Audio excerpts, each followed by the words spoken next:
जय मां विंध्यवासिनी, हर हर महादेव। आप सभी का स्वागत है आपके अपने YouTube परिवार फेसबुक पेज में। घर में नींबू की बलि चढ़ाने से क्या किसी प्रकार की परेशानी आनी आरंभ हो जाती है?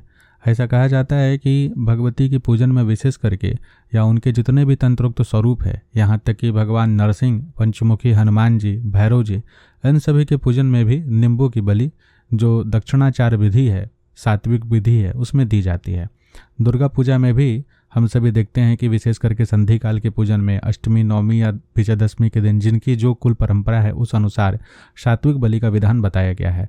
यहाँ तक कि हम लोग जब श्री दुर्गा सप्तशती का पाठ करते हैं तो उसमें भी भगवती यहाँ बोल रही हैं कि इस समय में जो जान करके अनजाने में भी बलि आदि देता है उसके पूजन को हम स्वीकार करते हैं। तो हर जगह बलि की महत्ता बताई हुई है। अब यह बात अलग है कि बलि में कौन सी बलि के बारे में बात की जा रही है, लेकिन आज की जो चर्चा है वह प्रमुख रूप से है कि अगर हम नींबू भी काट रहे हैं तो क्या उससे भी किसी प्रकार की दोष या दिक्कत घर परिवार में लग सकती है? अगर हमने नींबू की बलि चढ़ाई और फिर कभी भूल गए चढ़ाना या नहीं दिए तो क्या घर में अकाल मृत्यु हो जाएगी? या ऐसा हो सकता है क्या कि नींबू की बलि चढ़ाने के कारण कोई नकारात्मक ऊर्जा हमारे घर में प्रवेश कर जाए और बलि के भोग आदि को स्वीकार करने लगे, तो उससे भी दिक्कत हो सकती है क्या? इस प्रकार के प्रश्न लोगों के द्वारा किए गए हैं, कमेंट्स किए गए हैं और पूछे भी गए हैं। तो इस विषय को आज हम अच्छे से समझ लेते हैं। सबसे पहली बात तो यह कि यह एक सांकेतिक बलि मात्र है और भगवती को बलि प्रिय है। बलि का अर्थ केवल और केवल यहाँ पर किसी को बलि चढ़ाना नहीं है। जब हम तंत्र दृष्टिकोण से इसे देखें, सोखा, ओझा, भगतवाल तंत्र के जो पूरे जितने भी प्रसिद्ध क्षेत्र आदि हैं उन सभी में बलि का अर्थ एक नैवेद्य को ही दूसरे प्रकार से देना है। ठीक है, नैवेद्य जो हम चढ़ा रहे होते हैं भगवती के सामने, अगर हम विभिन्न प्रकार की मिठाइयों का नैवेद्य अर्पण करें, जिसे हम लोग भोग चढ़ाना भी कहते हैं, तो यह एक नैवेद्य हो गया। और दूसरा हो गया उन्हीं नैवेद्य को विभिन्न प्रकार से सजा करके बलि मंत्र से पुटित करके अगर रखा जाए तो उसे बलि कहा जाता है। उदाहरण के लिए जब आप दीपदान की विधि करते हैं, भैरव जी की दीपदान विधि चैनल पे दी गई है, उसमें जितना भी हम लोग भोग लगा रहे हैं, नैवेद्य अर्पण कर रहे हैं, वो भैरव जी के बलि के स्वरूप में ही है। जब हम लोग क्षेत्रपाल के लिए नैवेद्य निकालते हैं तो उसे भी हम लोग क्षेत्रपाल बलि कहते हैं। बलि का अर्थ यहाँ पर नैवेद्य का ही एक उग्रात्मक स्वरूप हो गया, जिसके द्वारा वह शक्ति तुरंत क्रियान्वित हो जाती हैं और हम जो भी इच्छा किए रहते हैं या जो हमारा धर्म संगत, धर्मयुक्त जो विचार होता है जिसके निमित्त हमने बलि चढ़ाई है या किसी अनुष्ठान को पूर्ण किया है, तो उस अनुष्ठान का फल देने के लिए एक तरीके से वह पूर्णाहुति के स्वरूप में होती है। इसलिए बलि आदि की विधि है। अब जो तंत्राचार में दीक्षित हैं, किसी प्रकार की कुल परंपरा में दीक्षित हैं, उनको बलि देने की विभिन्न प्रकार की विधियां बताई गई हैं कि नैवेद्य देने से पहले, बलि देने से पहले कौन से मुद्रा के द्वारा देवी का आवाहन करना है या उनकी योगिनियों को किस प्रकार बलि देना है। जैसे आप अगर आवरण पूजन भी करेंगे तो उसमें भगवती मातंगी के एक स्वरूप के बलि देने की विधि है, योगिनी और बटुक को बलि देने की विधि है, जो कि आवरण पूजन के पश्चात जो है चारों दिशाओं में दी जाती है। लेकिन बलि के स्वरूप में क्या है, वहाँ किसी प्रकार का कोई रक्त नहीं चढ़ रहा है। जो दक्षिणाचार विधि विधान है उसमें नैवेद्य ही चढ़ रहा होता है, नैवेद्य ही वहाँ अर्पित किया जाता है। कहीं चावल दाल है, कहीं उड़द के पकौड़े हैं, दही बड़े हैं, कहीं जलेबी हैं, कहीं अन्य मिष्ठान है, कहीं दूध से बनी मिठाइयाँ हैं। बस जो मंत्र हम पढ़ेंगे उसमें हम देवता को यह बोल करके कि आप इस बलि को स्वीकार कीजिए और हमारे कार्यों को पूर्ण कीजिए, हमारे अनुष्ठान को सफल कीजिए, यह बोल करके बलि दिया जा रहा है।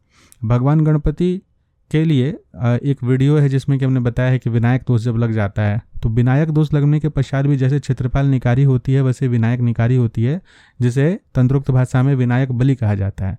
तो वो बलि का अर्थ वहाँ पे किसी प्रकार किसी का मुंडी काट के नहीं वहाँ ले जा रहे हैं कि भाई बलि चढ़ा दिया, नैवेद्य ही जा रहा है। बस वहाँ पर भाव और हमारी जो क्रिया होती है वो तंत्र से संबंधित हो जाती है, उनके विषय को थोड़ा अलग कर दिया जाता है।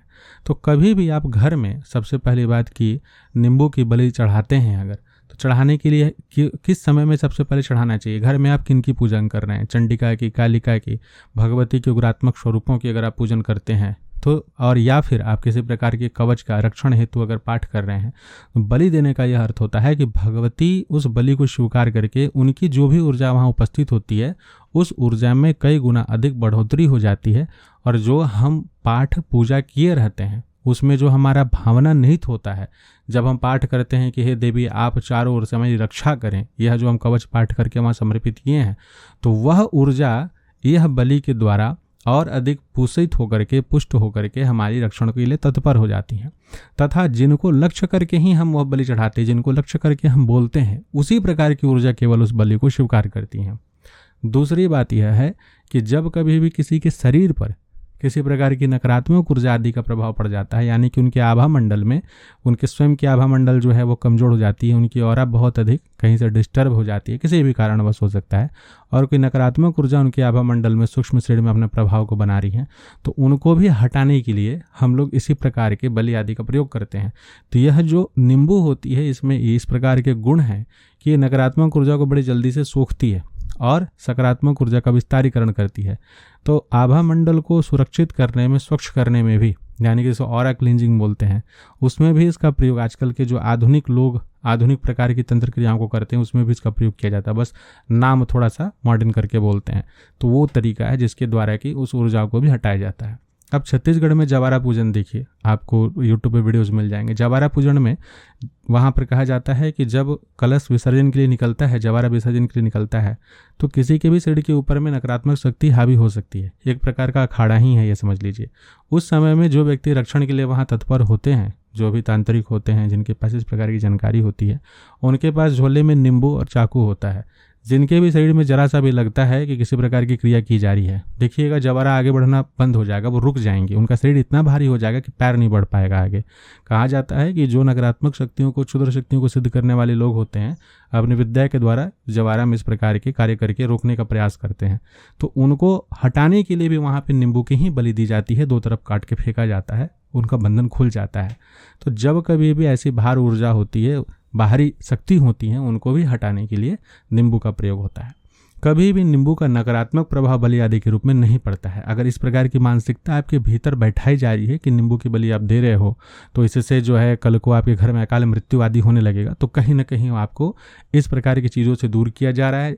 यह कोई अंधविश्वास का विषय नहीं है। ये इस प्रकार से आप समझ लीजिए कि जब भी हम नींबू की, कुष्मांड की, जो लौकी होता है उसका, या ईख आदि की बलि हम करते हैं, तो उस बलि के द्वारा अनेक प्रकार की शक्तियां जो हैं, जो सकारात्मक शक्ति हैं और हमारे लिए रक्षात्मक हैं, वो तृप्त होते हैं और हमारी रक्षा के लिए वो तत्पर हो जाते हैं।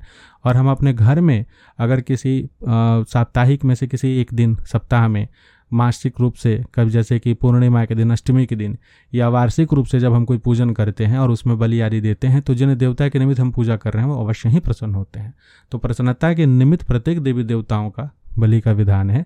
जिनके भी तंत्रोक्त स्वरूपों की पूजा होती है उसमें बलि विधान होता ही होता है। दक्षिणाचार में हम लोग फल पुष्प आदि की बलि देते हैं और उससे उन्हें, उनकी प्रसन्नता को हम प्राप्त करते हैं। वहाँ किसी भी प्रकार का कोई तिर्यक प्रभाव आदि नहीं होता है। अगर इस प्रकार की कोई चीज़ आपके मन में बैठाने का प्रयास किसी के द्वारा किया जा रहा है तो केवल आपकी हानि ही करवाना चाहते हैं।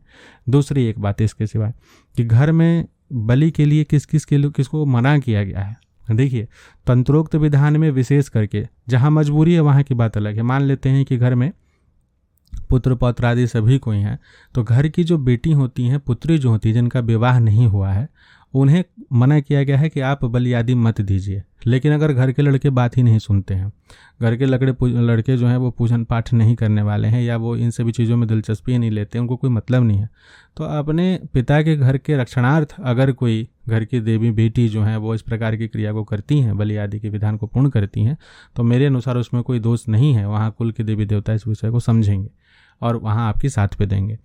दूसरी बात यह है कि अगर कुलवधू भी हैं और अगर घर के जो पुरुष हैं वो इन विषयों को नहीं मान रहे हैं और सास ससुर जो हैं वो बता रहे हैं कि आपको ये विधि विधान करना चाहिए, तो कुलवधू की भी जब कभी यह विधान करें तो सर पे पल्लू रख करके विधान करें, पहले चीज़ तो यह।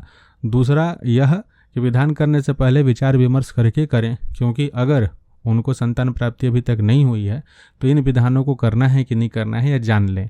क्योंकि तंत्र के क्षेत्र में बहुत बार इसका वर्णन आया है, क्योंकि साक्षात देवी स्वरूपा होती हैं स्त्रियां, और बलि आदि के लिए उनको मना किया जाता है जब तक कि संतान आदि की प्राप्ति ना हो जाए, या जब तक उनका मोनोपोज नहीं हो जाता तब तक के लिए भी बहुत जगह मनाही होती है।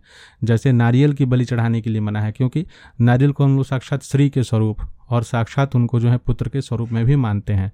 तो ये कहीं ना कहीं हम अपने सभी शुभता को उनको उसमें प्रेषित करके यह बोल करके कि मेरा संकल्प है, हम बलि रूप में निवेदित कर रहे हैं और हम समर्पण करते हैं अपने देवता को अपनी प्रिय चीज़, कि हम अपनी प्रिय चीज़ आपको ये सांकेतिक रूप से समर्पित कर रहे हैं, आप हमारी कामना को पूर्ण कीजिए।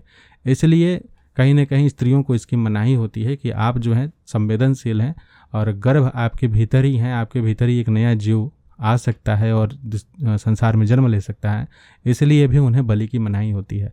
तो यह स्त्रियों के लिए केवल इतना जरूर कहा जा सकता है कि आप बलि आदि की विधि करने से पूर्व किसी से विचार विमर्श कर लीजिए, जिनको यह जानकारी हो, जिस कुल परंपरा में आप हों उसके पश्चात ही कीजिए। बाकी पुरुषों के लिए कोई ऐसा दोष नहीं होता है।